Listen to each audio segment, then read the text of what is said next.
یزید نے کہا میں نے تمہیں یہ تھوڑا ہی کہا تھا کہ امام علی مقام کو مارو، یہ تم نے کیا کیا؟ کوفے کی گلی سے گزرتے ہیں، ہر طرف سے لوگ پیٹ رہے ہیں، وہی کوفے والے جنہوں نے خط لکھ کے بلایا تھا آج وہی پیٹ رہے تھے۔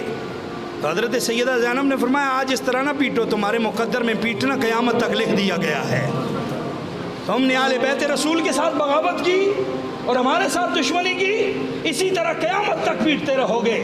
اس وقت بھی وہ پیٹے تھے دربار کوفہ میں، اور بازار کوفہ سے جب یہ سر مبارک آگے نیزوں کی نوکوں پہ تھے تو لوگ پریشان تھے یہ کیا ہوا ہے۔ ایک بڑھیا نے جب یہ دیکھا نا، وہ باہر آئی، اس نے کہا یہ کس کے سر ہیں؟ کہنے لگے یہ باغیوں کے سر ہیں۔ کہنے لگی یہ چہرے تو باغیوں کے نہیں لگتے، باغی جو ہوتے ہیں بدتمیز و بدماش جو ہوتے ہیں ان کے چہرے اتنے نورانی تھوڑے ہی ہوتے ہیں۔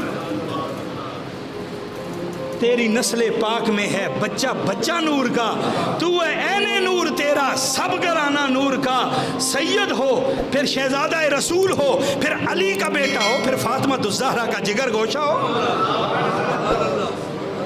اتنی آسانی سے اسے کوئی باغی تھوڑا ہی مان لے گا۔ ہمارا ادھر ایمان والا کوئی عام بندہ مر جاتا ہے جو آل محمد پر درود پڑھنے والا ہوتا ہے، 7 گاؤں کے لوگ اس کے جنازے کو دیکھ رہے ہوتے ہیں، کہتے ہیں ذرا کفن تے پیچھے کرو بابے دا چہرہ تے ویکھ لواں۔ چیخ کے کہتے ہیں کیا مومن کا چہرہ ہے، چمک رہا ہے۔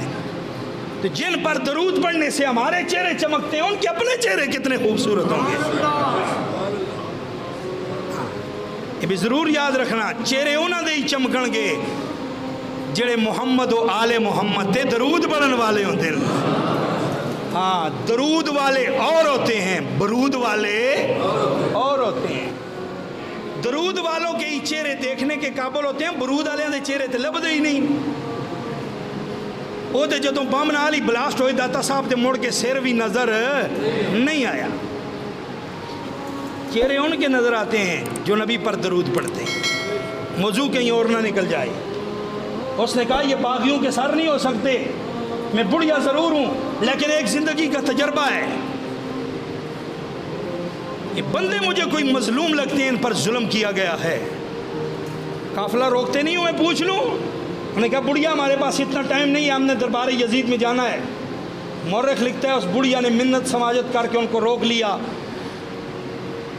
اور اس بڑھیا کو کسی نے یہ سبق پڑھایا تھا کہ مظلوموں کی دعائیں بڑی قبول ہوتی ہیں۔ اللہ اکبر۔ حضور علیہ السلام نے فرمایا مظلوم کی دعا اور بد دعا سے بچا کرو، کہ مظلوم کسی کو اگر بد دعا بھی دے دے تو ڈائریکٹ اللہ کے عرش کو ہلا دیتی ہے جا کر۔ اس بڑھیا نے کہا مجھے ذرا موقع نہیں دیتے ہو، میں نے ان سے ایک دعا لینی ہے۔ نے کہا چلو لے لو۔ دوڑ کے گھر گئی، جو کچھ میسر آیا ان کے لیے لے آئی، اور سیدہ کے پاس آ کر کہنے لگی بی بی مجھے لگتا ہے تم مظلوم لوگ ہو، میری طرف سے یہ ہدیہ قبول کر لو، اور میں نے تم سے ایک دعا کروانی ہے، میرے لیے دعا کرو۔ سیدہ بی بی زینب نے فرمایا اماں ہدیہ قبول کرنے کا موقع نہیں ہے، ہدیے شکرانے نذرانے خوشیوں کے موقع پر قبول کیے جاتے ہیں، ایسا موقع نہیں، لیکن تو نے جو دعا کروانی ہے وہ مجھے بتا، میں دعا کر دیتی ہوں۔ بڑھیا کہنے لگی بیٹی میری دعا میرے لیے تو نے یہ کرنی ہے، میں مدینے سے آئی ہوں، یہاں بھی آ کر مجھے کوفے میں لے کے آئے، میرا پیکا مدینے میں رہ گیا، میں مدینے میں رہا کرتی تھی، اور مدینے میں جب ہوا کرتی تھی وہاں مولا علی کے گھر میں جھاڑو دیا کرتی تھی۔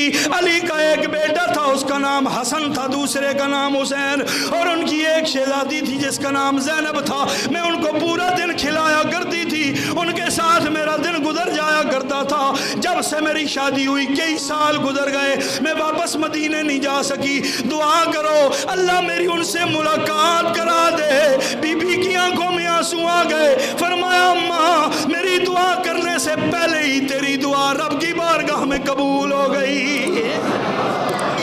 بڑھیا رو کر کہتی ہے کیسے دعا قبول ہو گئی؟ کہا اماں وہ سامنے دیکھ جس حسین کو تو اپنی گود میں اٹھایا کرتی تھی، سب سے آگے سر امام علی مقام کا ہے، جس سے تو گفتگو کر رہی ہے یہی بی بی سیدہ زینب ہے۔ ہمائی نے جب یہ ظلم دیکھا اللہ اکبر کہہ کے زمین پر گری، انا للہ و انا الیہ راجعون۔ روح کف سے انسری سے پرواز کر گئی، تڑپ کے بی بی نے جان دے دی۔ اس نے کہا واہ حسین، جس کو رسول اللہ اپنے کندھوں پہ اٹھاتے تھے، ان یزیدیوں نے کیا ظلم کیا ہے۔ امام علی مقام رضی اللہ تعالیٰ عنہ کا سر مبارک نیزے کی انی پہ ہے، وہ کوفے کی گلی سے گزر رہے ہیں، قرآن پڑھنے والے نے قرآن پڑھا، میرے امام علی مقام نے بول کر قرآن مجید پڑھنے والے کو داد بھی دی، اس کی غلطی بھی نکالی۔ جب امام اعظم ابو حنیفہ سے کسی نے پوچھا، اے امام اعظم بتاؤ تو صحیح شہید کیسے زندہ ہوتے ہیں، شہید کی زندگی کا تصور کیا ہے؟ آپ نے فرمایا تو نے قرآن نہیں پڑھا؟ اس نے کہا میں نے قرآن پڑھا ہے، قرآن میں لکھا ہوا ہے وَلَا تَقُولُوا لِمَنْ يُقْتَلُ فِي سَبِيلِ اللَّهِ أَمْوَاتٌ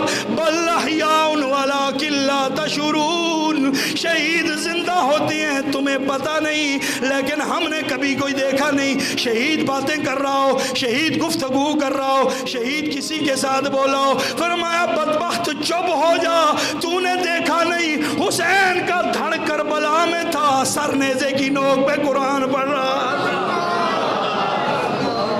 یہی تو شہید کی زندگی ہے، شہید اسی طرح تو بولتے ہیں، اور کیا ہوتا ہے؟ یہ تو قرآن کی تفسیر امام علی مقام کی زندگی سے نہیں تو اور کیا ہے؟ دربار یزید میں جب امام علی مقام کے سر مبارک کو لایا گیا، وہاں کیا باتیں ہوئیں، کیا گفتگو ہوئی، اور وہاں پر امام علی مقام کے شہزادے نے کون سا خطبہ دیا، اور پھر جمعے کے دن جو امام زین العابدین نے یزید کے دربار میں تقریر کی، یقین کریں کہ ایک بار مجمع کو ہلا کے